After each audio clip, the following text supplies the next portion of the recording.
सुगंधा आज सुबह से परेशान थी, क्योंकि जब सुबह उसने अपने मायके बात की तब पता चला कि उसके घर में सभी बीमार हो रखे हैं।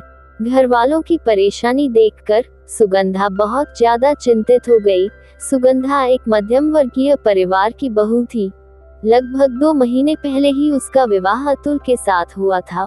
उसके ससुराल वाले भी साधारण परिवार से ही संबंध रखते थे, लेकिन जैसा कि आमतौर पर घरों में होता है कि उसकी सास हमेशा यही कोशिश करती थी कि वह बहुओं के ऊपर अपनी हुकूमत चलाती रहे। सुगंधा यह समझ चुकी थी कि उसके पति अतुल की अपनी मम्मी के सामने बिल्कुल भी जुबान नहीं खुलती थी।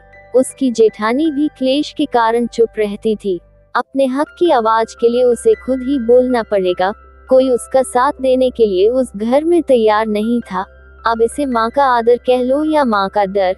सुगंधा सुबह की चाय देने के लिए जब अपनी सास के पास गई, तब उसने अपनी सासू माँ को अपने घर की बात बताई कि मम्मी, मेरे घर पर सभी बीमार हैं। मम्मी, पापा, भाई बहन सबको डेंगू हो गया है। इस कारण से मैं अपने घर जाना चाहती हूँ, अपने परिवार के पास। सुबह सुबह उसकी सास को यह उम्मीद नहीं थी। उन्होंने उसकी तरफ एक अनचाही सी दृष्टि डाली और बोली, बेटा, तुम कोई डॉक्टर थोड़े ही हो जो तुम घर जाना चाहते हो। अगर वे बीमार हो गए हैं तो उन्हें डॉक्टर को दिखाना चाहिए। तुम्हारे जाने से क्या हो जाएगा? इलाज तो डॉक्टर करेगा, तुम क्या कर लोगी? सुगंधा आश्चर्यचकित रह गई। क्या उसकी सास के मन में थोड़ी सी भी मानवता नहीं थी? उसने अतुल से कहा तो अतुल ने अपनी मजबूरी बता दी कि मैं मम्मी के आगे क्या बोल सकता हूँ। वह अपने मन को समझा कर रह गई और कुछ दिनों बाद धीरे धीरे उसके परिवार में लोग ठीक भी हो गए। लेकिन अपने मायके में उनकी बीमारी के वक्त ना जाने की टीस सुगंधा के मन में रह गई। कहते हैं समय हमेशा एक सा नहीं रहता, बदलता है। और वही हुआ। लगभग 3 महीने के बाद सुगंधा की सास को टाइफाइड हो गया और वह बहुत बीमार हो गई।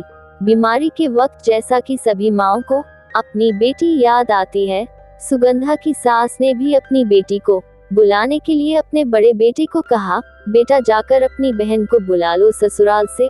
उसको देखकर मन में तसल्ली होगी और शायद मैं जल्दी ठीक हो जाऊंगी। अब सुगंधा से ना रहा गया। उसके मन का घाव एकदम हरा हो गया। सुगंधा बोली, मम्मी, दीदी कोई डॉक्टर तो है नहीं? सुगंधा की सास सुगंधा की मन स्थिति समझ चुकी थी और उन्हें अपनी गलती का भी पछतावा हो रहा था। वह समझ चुकी थी कि अब उसकी तानाशाही से घर नहीं चलेगा। बहू भी किसी घर की बेटी है और उनके मन में भी अपने परिवार के प्रति प्यार होता है।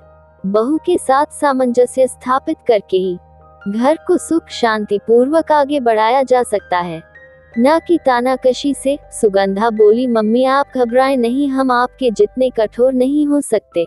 हमने दीदी को फोन कर दिया है, वह आती ही होंगी। मैंने कभी नहीं चाहती कि मैं भविष्य में आपके जैसी हृदयहीन सास बनूं। दोस्तों, ऐसी ही ऑसम कहानियां पढ़ने और सुनने के लिए हमारे चैनल ऑसम कहानियां को प्लीज लाइक करना और अपने खूबसूरत दोस्तों के साथ शेयर करना और सब्सक्राइब करना। धन्यवाद।